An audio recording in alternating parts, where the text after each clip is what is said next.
Good evening, afternoon, morning. Welcome to the Greg Tompsett Sports Show and my special guest, Nate Geary here. We are going live because on one of the most boring days in NFL calendar, heading into Memorial Day weekend, normally nothing going on. OTAs just wrapping up. Instead, the Arizona Cardinals drop a content gift on our lap and they release DeAndre Hopkins, making him a free agent heading into this holiday weekend here.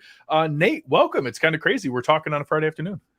Happy holiday weekend and giddy. Now we get to go to our Memorial Day weekend cookouts and get to talk all about how we envision DeAndre Hopkins. What number is DeAndre Hopkins going to be wearing? And is he going to go back to his college number? Number 6 is available. So yeah, lots of upcoming discussions with aunts, uncles, crazy cousins, all that good stuff over some Salen's hot dogs.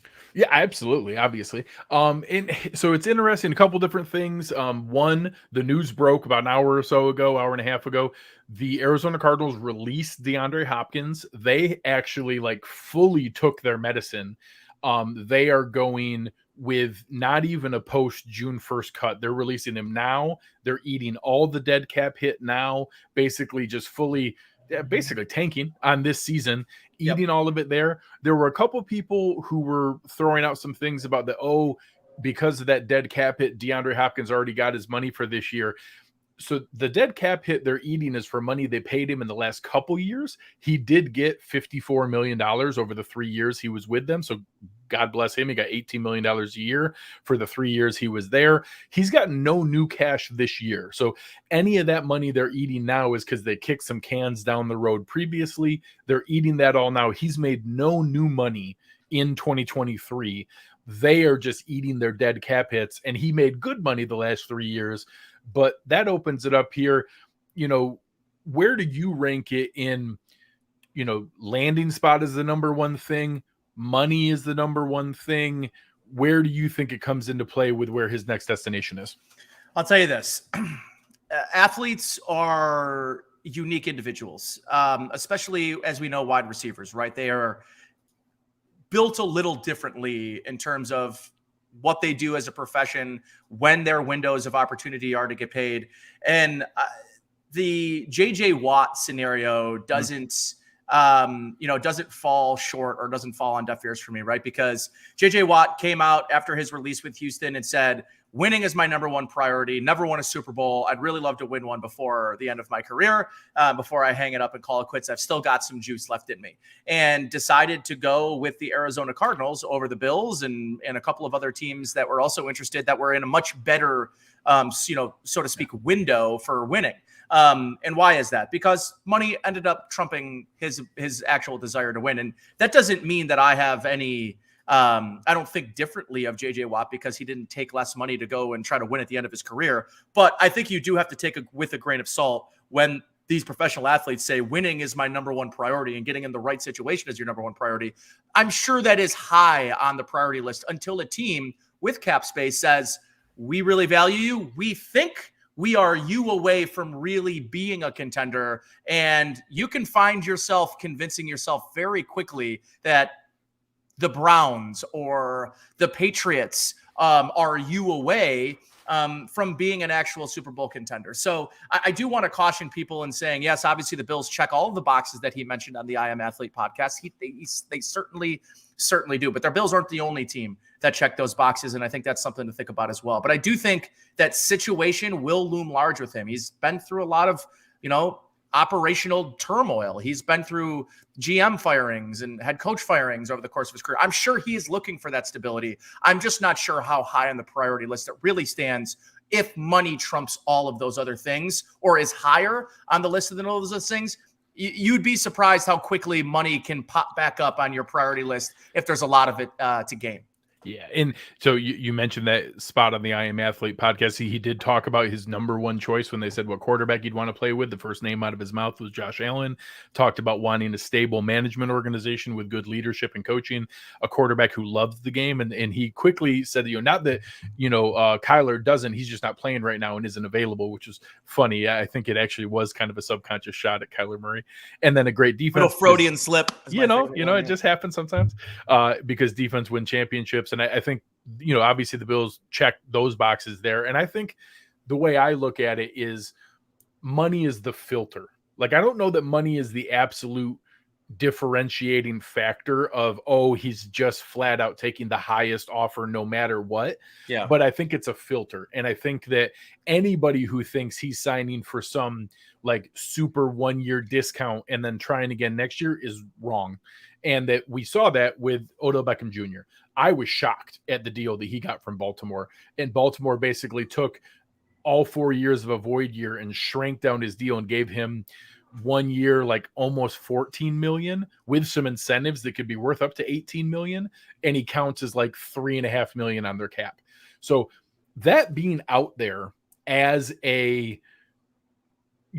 an option, as a precedent of veteran free agent wide receiver with a creative solution, I kind of feel like that's the floor. Like anybody that wants to come in, he's just going to say, well, hey, I'm not going to take less than 15 million. I know all of you can fit that, which all of them can. Kansas City, Baltimore, New England, Detroit, New England, you talked about Baltimore.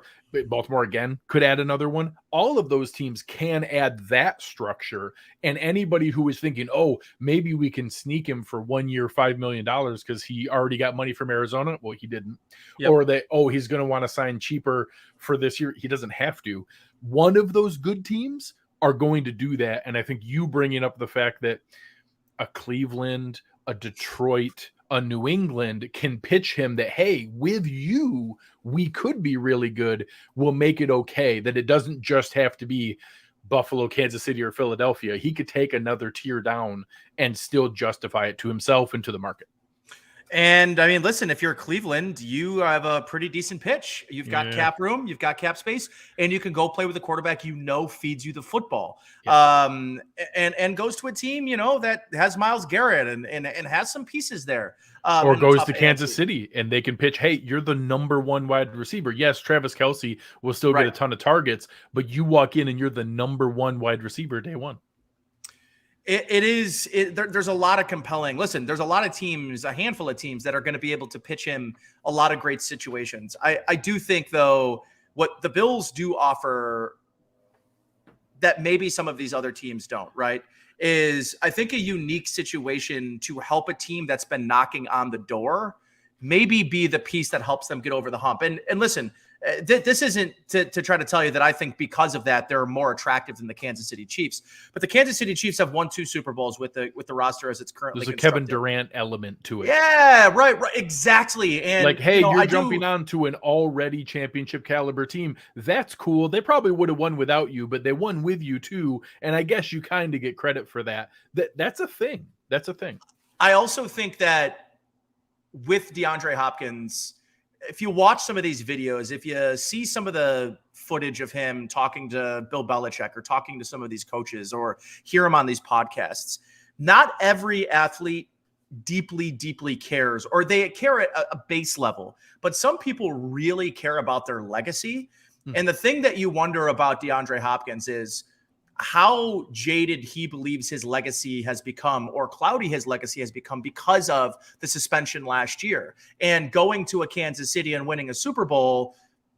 Does that in his mind help him repair his legacy for himself? Maybe not for others, but for himself. And that's why I think, like, you go to the Buffalo, you help them win a Super Bowl, and you're the difference, or you're the guy that helps that organization win a Super Bowl. Well, now you're looked at in a very, very different light than if you go to Kansas City and you help them win their 3rd Super Bowl in 5 years, or, you go to another franchise that's been winning, and Philadelphia or something along those lines. Right. And so I think with the Bills, there's this organization that you've got one of your best friends in Von Miller. You've sort of been outwardly crushing on Josh Allen. I think there's a lot of obvious direct links between the Bills in DeAndre Hopkins. I think the one thing that none of us will know is deep down what the legacy means to him and where he believes he can go.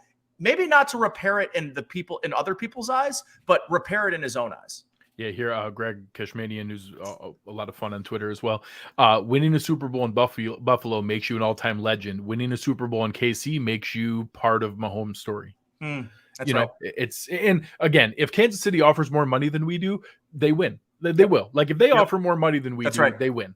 We're going to have to match or beat them to offer that much money. And let's head down that path now. Let's go down that the Bills are in the running for this. Anybody who thinks they're not is crazy. The Bills are absolutely in the running for this. I think the Bills are as good of a chance as any other team. I don't think they're a better chance than Kansas City. I think Kansas City's right there. I think some other teams like New England, Detroit, and Baltimore are probably closer to even footing than a lot of Bills fans want to admit.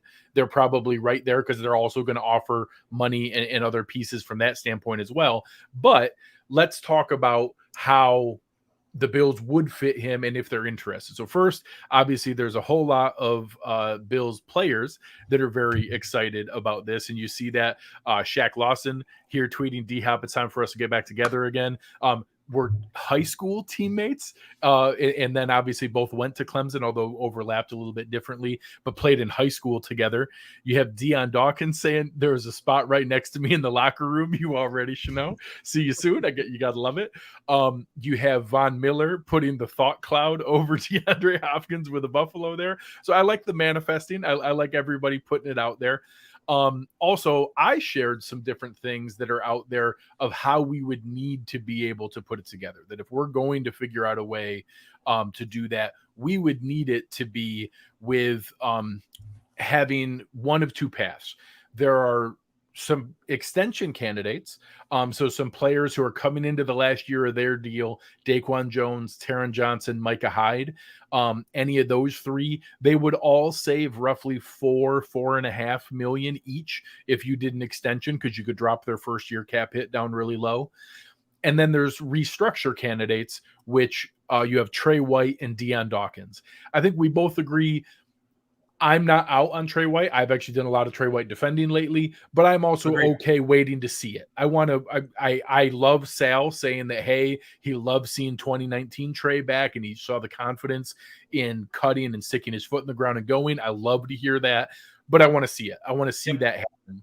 I can see a lot of parallels between Dion Dawkins and Matt Milano. Where we go back a year and a half ago, they do the Matt Milano restructure. They do multiple void years and save money and just go into the year. Then the next year they come back and say, hey, how about we turn those void years into actual extension years and we just keep you here multiple years further. I think Dion Dawkins flows right into that. You can do a restructure. You save $6.9 million. You wouldn't even have to do all the way of the Ravens deal. We'll talk about a Hopkins deal in a second. But it opens up $6.9 million. And then next year you cross the bridge of like, hey, remember how we made those void years, Dion? How about we just make them real extension years and keep you here into the future? Out of those buckets of, let's say, one or more of the extensions, Trey White or Dion Dawkins, where would you lean if you were making space? Dion Dawkins. And I think the one area that I think we find most interesting is it. First of all, seeing the Trey White situation play out, I think, is part of it. The other one is how you feel about Micah Hyde. And do you feel like he's going to come back without a hitch? There was talk he was coming back for the playoffs if they made it another week. So my thought is extend Micah Hyde that extra year, get him, match him with Poyer, have both of those guys on essentially two more years of contract length left on their contracts, so they can leave and kind of walk in the distance together or sign another 1-year deal after that.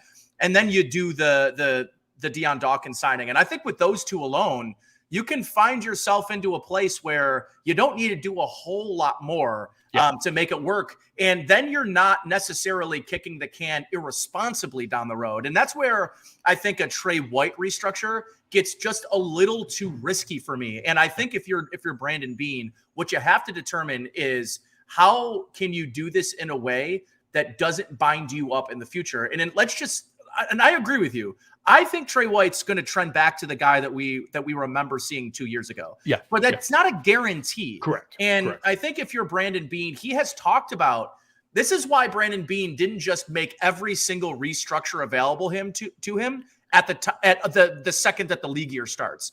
You don't make restructures just for the sake of creating cap space. You make them with the intent of following that up with a move. And I think that's why you leave these fail safes, these parachutes for you if opportunities come in the middle of the end of May, which don't always happen in the NFL, but you know that sometimes these sort of situations can pop up. So I do wonder if that makes a lot of sense for the Bills. And going the Deion Dawkins route, I love the sort of Matt Milano model for him. Yeah. And then, see what you can do with an extension on Micah Hyde. And if you like, I think Taron Johnson's going to have an opportunity to play a little less now that you've got Taylor Rapp in the fold. So you can maybe keep his body in a better place, give him another 1-year extension and move some of that money. And then I think you're there. So I think for me, you can do this without maybe creating a little risk. And I think if you're Brandon Beane, who constantly preaches we're building this thing for now, but we're never going to be the team that goes absolutely chips to the front, to the middle of the table, all in. This is as close to that move, but it's hedging your bets along the way. Yeah, I like that a lot. And I think that combination, you look here, you talk about Micah Hyde at $4.58 million. You talk about Deion Dawkins at $6.93. You're combining those. You're talking about $11.4 million. $11.4 million all of a sudden puts you into a space where, okay, now we can do, heck, you can get really greedy. You can go do DeAndre Hopkins without pushing all the money down the path. You could do DeAndre Hopkins and Justin Houston. You could do one of the veteran edge rushers where you can afford to bring both of them in, and both of them don't have to be, right now, without 3-year deals with 2 void years. Correct. Yeah. Well, heck, so this structure I made, if we did the actual full OBJ deal, you're taking that $15 million, you're adding 4 void years, like the maximum amount, and you're only doing the $3.8 million cap hit. I'd love to eat some of that this year. That Agreed. If you opened up 11.4, maybe you eat 6-7 million of that this year. And then, we kick a little bit down the road. I also don't hate the idea of, I don't know that DeAndre Hopkins has to be a 1-year deal. I think Agreed. You can do some things where he legitimately can play 2-3 years at this level, because he's never been a guy who is an elite athlete, who is unbelievable explosion and things like that. He's just a phenomenal receiver. He gets open. He has crazy hands. Those things are going to age well in his growth curve and where he is. He's going to be able to play another couple years at an elite level. I think you could structure something that's a 2 or 3 year deal with 2 void years on it to be able to mess around a little bit, where he also sees some more money coming down the line, isn't as nervous about, hey, how does it structured in the first year, where it can be more of a signing bonus spread over that time period, and he can still make his money. I'm going to ask you a question here. Let's say they do this. Let's say they figure this out. What do you think that does not only this year, but in the long term for Gabe Davis? I'm not sure I see a long-term for Gabe Davis with or without DeAndre Hopkins. And I think because of that, this is not a decision you make because, or I don't think that you think a lot about Gabriel Davis. And this is not meant to be a shot towards Gabriel Davis. I just think if you're Brandon Beane, this is a totally isolated move, not an indictment, not a lack of confidence, or not even a thinking this is going to elevate Gabe. This is simply a move in a vacuum that you say, this makes my team better today. And I still think that means there's a role for Gabriel Davis. It could mean that the Bills field trade calls on Gabriel Davis. I would be surprised. But I do think that I don't know that they are mutually exclusive, or if one thing means another. I think this is simply put that you have an opportunity to get a Hall of Fame caliber receiver towards the end of his career to pair up with Stephon Diggs, who will, and if you're, DeAndre Hopkins, you're probably never going to see a double team on the outside for the first time in your career in a very long time. And, you can bracket coverage over Travis Kelce and still find ways to double team DeAndre Hopkins. It's going to be really hard to double 2 boundary receivers when you've also got Dalton Kincaid, when you've also got Deontay Hardy, when you've also got James Cook over the court over the middle of the field. Or heck, pitching Hopkins and Diggs that, hey, we can still have Davis on the outside and one of you two get to play around in the slot. And we saw DeAndre Hopkins play a little bit more from the slot last year. Yeah. And I like DeAndre Hopkins out of the slot. And I think that it gives you a lot of flexibility in your offense and a team that is already, where all the discussions are how much more 12 personnel they'll play. Well, now you can create some really unique red zone looks when you've got DeAndre Hopkins and Dalton Kincaid and some really big receivers and sort of go up and get it type guys on the field at once. One question that I know it's your show, but I'm going to ask you a question here, Greg, is, one of the things that I think a lot of people will say as well, why can't the Bills just put together a super heavy incentive-based contract? And why can't they just say, unless, let's just say, we'll give you a $2 million base salary and it can be up to $15 million, but you got to hit all of these benchmarks in order to do that. And maybe that's how you keep the salary cap number low. Talk about how it's maybe not that simple. So it's not necessarily the matter of whether they can or not, because I think Douglas here had some really good ones, and he sent me some tweets as well along these lines.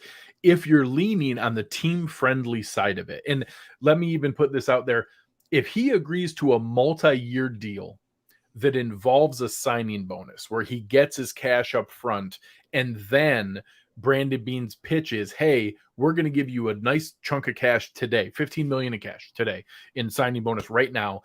And then we want to let you earn more money this year, but we just don't have the additional cap space to do the signing bonus and a big salary. But here's how we could do it. I think that's where Douglas's idea could come into play, is that he needs cash up front. He's not, I guarantee, with no team is he signing super low base, and that if things don't work out, he could make no money. Yeah, he's not happening. He just doesn't have to. No, it's not a matter of would he or won't he. He's going to get an offer from a team where he just doesn't have to do that. And the money is more guaranteed and he's going to get it. So the way we could thread both of those needles is a multi-year deal. So a 2 or 3 year deal, probably with some void years too, where it is like a $1 million base salary and a $15 million signing bonus. So now that's $3 million each year over 5 years. We have a $3 million signing bonus, $1 million salary. We're at $4 million cap hit right now. Now, all of a sudden, you can benefit from what Doug is bringing up here. The fact that he didn't play that many games last year makes it so if you put incentives in there for 10 games played, or for 65 catches, or for 800 yards, or for 5 touchdowns, all 4 of those things are what the NFL considers not likely to be earned because you didn't achieve them the previous year, which means if each of those 4 things were $1 million each, they wouldn't count on this year's cap hit. And that, hey, DeAndre, we're not putting crazy things out there. If you get 10 games, 65 catches, 800 yards, and 5 touchdowns, that's a really low bar. We'll give you $1 million for each of those things. And if you hit them, they won't hit until the 2024 cap. So I mean, from a team standpoint, would I love it if the Bills had a deal like that where it was his low base and he made all the money in incentives? Sure. Of course I would. My guess is it would be more like OBJ, where that's signing what bonus, money up front. Yeah. Odell Beckham got $13 million in signing bonus and salary, and then the incentive could take it from 13 to 18 million with the extra 5. I could see that coming into play. And for the Bills, I think you could do that with legitimate salaries or structures, or like a Von Miller or Stephon Diggs deal where there's an option bonus next year in 2024 that also prorates. And now all of a sudden you get into like a 3-year agreement where, hey, technically it's a 5-year deal, but we all see that you're going to be here for 3 of those years. And then we'll kind of figure it out from there. And unfortunately, obviously we've done a lot of work on Gabe Davis at Cover One. We've been big supporters of him. I think there's still a possibility he gets extended. I do think that it is an either or. I think that if they bring in DeAndre Hopkins, the writing is absolutely on the wall. They just can't afford to also extend Gabe Davis. Now, I think they'd keep him for the 2023 year. And just have a benefit of more good receivers. But I do think it's an either or kind of thing. And I actually don't think it's completely unfounded that they would field phone calls for him. I think it's unlikely, but I think the phone would ring. Oh No, yeah, I think it would, because I think people would look at it and say, all right, well, maybe Brandon Beane's listening to conversations now. And the phone would ring, and heck, if a deal that Brandon Beane couldn't say no to came across the board, heck, that maybe then you can give yourself some opportunities, maybe get yourself some assets. But I would generally agree with you, Greg, that I think he's in their plans regardless of what move is made with DeAndre Hopkins. I just don't know that whatever move is made changes what happens next year. I'm not sure I see a role for him next year with or without DeAndre Hopkins on the roster. He's looking more and more like a Tremaine Edmonds kind of situation where, hey, we enjoyed it, we benefit from it, but if you walk away and we get a 3rd round comp pick for it, we're not going to be heartbroken. That's right. And we're going to let it work. And if somebody else reads into those, there are some metrics that have him way out there. Like there's one that I saw recently had him as like the highest efficiency deep target in the league. And if some team reads into that and is like, hey, we can make him our number 1, God bless him. Go get your money, man. I'm not gonna begrudge that at all. No, I totally agree. And I think too, with Gabriel Davis, I think kind of what it kind of comes down to with him is, is a team going to pay him 17, 18, 19, $20 million? Because I think if it's anything more than 11 or 12, I think the Bills are out. And even at that, I'm not sure that that's something that I think I see the Bills really investing into long term. And I'm not here to tell you that I think Justin Shorter is some guy that they're drafting with the idea of taking over, but it's hard to ignore the similar traits. It's hard to ignore the similar draft profiles coming out. And it's hard to ignore that the Bills have done, I think, a pretty good job when they move on from guys. They tend to draft somebody a year prior and give them a full year look to see if he's someone that can make the replacement level move. And if they can't, then they draft another one the next year. And then they did that with Terrell Bernard. And then they drafted Dorian Williams this year. So I do think that they've got a history of saying, we're going to let this play out. We're going to try to draft a guy with similar profile and kind of see how this ultimately works out. But I'm not here to tell you that I think Justin Shorter is going to walk in here next offseason and all of a sudden be this team's number 2 receiver. But they're similar style players. And if that's what you're looking for, is to replace him stylistically, I think if Shorter can prove that he can break man press coverage at the NFL level, could be an interesting, it could be a replacement for him. But I would agree with you that if DeAndre Hopkins is here in a couple of days or later on today, by the way, there is a 4 p.m. deadline for him to be traded today. I don't expect that to happen, though. Correct. We saw that what happened yesterday with the Jacksonville kicker guy. Yes. They announced his release, and then all of a sudden he got traded to Detroit for conditional 2026 7th round 2026 7th round pick. It was awesome. So 2 final questions here before we wrap up. One, a couple of people jumping in the chat here. Let's kind of finalize who do we think the list is, and then how quickly do we think this is going to happen? Yeah. I put my list as I think Buffalo and KC really are neck and neck right up there. And maybe it's KC 51, Buffalo 49, if I had to rank it in order. And then I think there's a tier below it that's like a Baltimore, New England, Detroit, Philly is like that. And that's like a top 6. And of course there can be a dark horse somewhere else, but that's the group that I kind of have in my head. Is there anyone else I'm missing, or do you think that's about right? I think that's about right. I can't imagine.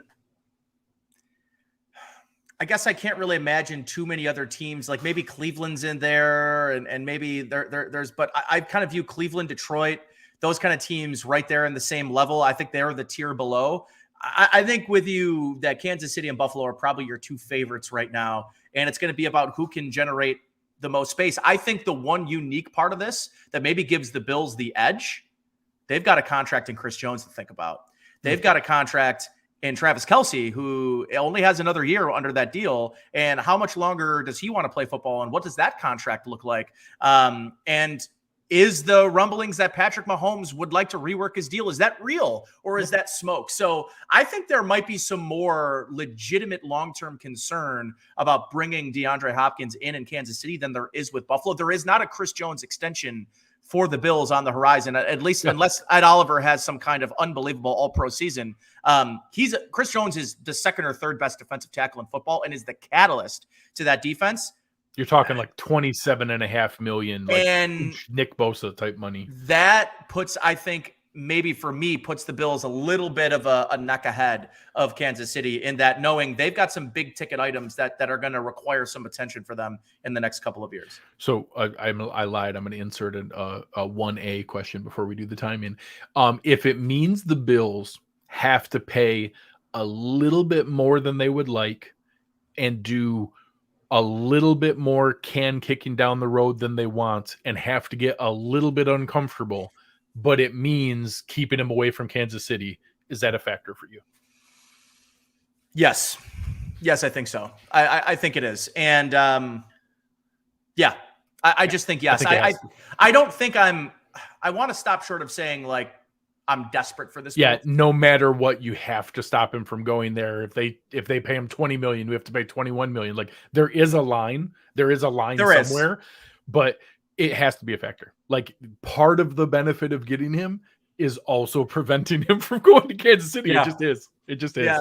And I think about this too is for this team in the window that they have, I do think that this maybe presses the window open a little bit more. And I think it would also signal a real pivot in this organization's roster construction, where this would be them going all in on offense, trading up and drafting a tight end in the first round, going out and signing DeAndre Hopkins, going out and signing Deontay Hardy, going out and signing Trent Sherfield, going out and signing Damon Harris, going out and signing Connor McGovern, going out and drafting Like this is a fundamental shift. Yeah. Hey, Josh, here's all of the assets. And I think that's what people clamored for this offseason. Even without this move, I still think it's been a notable shift. This puts it into a fundamental shift. And I think I'm here for it. And I think it does make this team, I think people speak about the Bills differently after he signs with the Bills. So there's a handful of questions in the chat. I encourage you guys to go back to the beginning of the show. Nate and I are about to wrap up here. We talked about how the dead cap hit in Arizona is them paying for cash they paid him in previous years. They paid him no additional money this year. He has not earned any additional money in 2023. Their dead cap is for cash they paid him in 2021, 2022 that has been pushed into the future. They did not pay him any cash.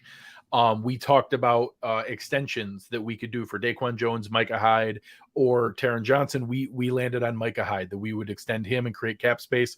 We talked about restructures for Trey White and Deion Dawkins. We landed on Deion Dawkins. We think those two moves, extending Micah Hyde and restructuring Deion Dawkins, frees up about $11.4 million. Those combinations let you sign a DeAndre Hopkins and maybe even one of the rotational pass rushers that are out there without having to do a full kick the can down the road. We talked about ways you can structure a DeAndre Hopkins contract, a full OBJ with signing bonus and stretching everything out. We talked about some not likely to be earned incentives. We talked about doing a second and third year contract of how we could make it work and fit it in there. Our final question for you, Nate, is how quickly do we think this is going to happen? Because I kind of think it might move reasonably quickly. I think it'll move reasonably quickly too, just because the demand's there.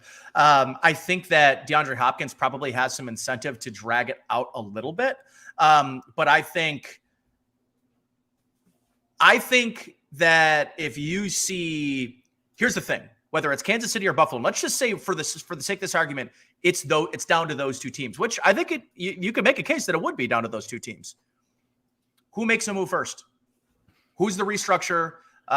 Who's the release? Who's the extension? If one of those teams makes those moves, I think you can start to draw the line directly to the team making that move. I think if you're the Bills, you probably don't leave Memorial Day weekend without making a restructure, an extension, something along those lines. If you intend to sign him. Just to put it out there, I also think either team could reach a verbal agreement with Hopkins and then say, hey, and then I don't know that both teams are going to make the restructure moves to be ready and then pounce. I think it would be, hey, I'm saying yes to you. Yeah, do we have an agreement here? Okay, because if we have an agreement, we're now going to go move the boat chairs around, the deck chairs around to figure it out. We can. And, I've talked about that on previous shows. Simple restructures do not involve negotiation. Extensions involve negotiation. So just to fit the contract in, they don't have to go and ask Deion Dawkins permission. They already have it built in. I actually showed the screenshot of Josh Allen's contract where it's already built in. They have the same thing with Deion Dawkins. They can execute a base salary restructure without his permission. It's already built into the contract. That would create the room. So they wouldn't have to do that ahead of time. Teams that would have to cut players or that would have to do an extension, they would have to do that ahead of time. So the Bills could reach a verbal agreement and then execute it without having to tip their hand. Kansas City, I'm not sure. I don't know their situation as well. Yeah, and I think a good question to kind of end on too is the last one we just got is like, do we have too many weapons? And I look at a team that throws the ball 500 plus times. Yeah. No, I don't believe they have too many weapons. And I think this also insulates Dalton Kincaid. I'm not telling you that I think there's it would lower his pressure a ton. I don't think that the season is like, if Dalton Kincaid can't be a 70, 80 target guy, that they're not going to win anything this year. But I would tell you that I like the idea of asking maybe a little less of him right off the bat, easing him into it. And then, no, I don't think you can have too many weapons. And I think team after team have shown that. The Dolphins gave Tyreek Hill and Jalen Waddle 287 targets last year. Yep. It's doable. It's out there. It's doable.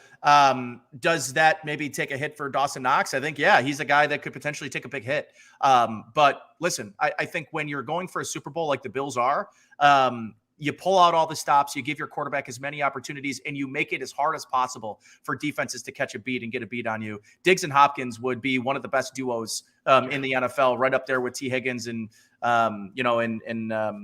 what's his name up in Cincinnati, Jamar Chase. So I'm all in on the move. I am not worried about there not being enough footballs to go around. Yeah. I'll add another one. 2021, the Kansas City Chiefs had Tyreek Hill and Travis Kelce 193 targets. Last year, the Cincinnati Bengals, between T. Higgins and Jamar Chase, had a combined 244 targets. Like it is very doable. It is totally doable to have two 1A, 1B. And now all those teams, I will say that Cincinnati is a pretty good example. Tyler Boyd still had 82 targets. Joe Mixon still had 75. Hayden Hurst still had 68. Samaje Perine still had 51. You had four more players with 50 plus with between 50 to 80 targets. So you're talking about, James Cook, Deontay Hardy, Gabe Davis, Dawson Knox, Dalton Kincaid, like players like that. You could have 80, 70, 60, 50 with some of those players and still be able to shake it out. There are enough footballs to go around. They'd be able to figure it out. Same thing the year before when it was Hill and Kelce. Mecole Hardman had 83. Byron Pringle had 60. Darrell Williams had 57. Demarcus Robinson had 50. So you're talking about another four players between 50 and 80. It is doable in a modern offense. When you're chucking the Duke around there, and you have a quarterback like Josh Allen, you would absolutely be able to make it work, and they would be just fine. All right. I'm sold. Nate, I think that we've gone well over our plan here, and we're able to explain all the different things. Thank you guys for jumping in. I ask one favor: hit that like button. It really helps. Let the algorithm know that Nate and I did a nice job here, and we're telling everybody about it. Before you leave, please press the like button. It really helps us out. Go in, leave a comment. Let us know the craziest thing that you think we said or what you agree with that was out there. If you think we were way off the mark, but Nate, let the folks know what other fun things you have going on, where they can find more of your good works. Yeah, taking a nice little retreat for summer. Gonna get some golf in. Gonna enjoy the good weather here in Western New York, and then I'll be back kind of on my regular Saturday and Bill's schedule once the season starts coming along here. So I'll be taking a hiatus. Available whenever you need me, Greg. Just shoot me a text. You know how to get a hold of me, brother. I love it. All right. Thank you guys very, very much. The chat was fantastic. You guys were awesome. But on behalf of Nate Geary, this is Greg Tompsett. You've been listening to the Greg Tompsett Sports Show, and we are out.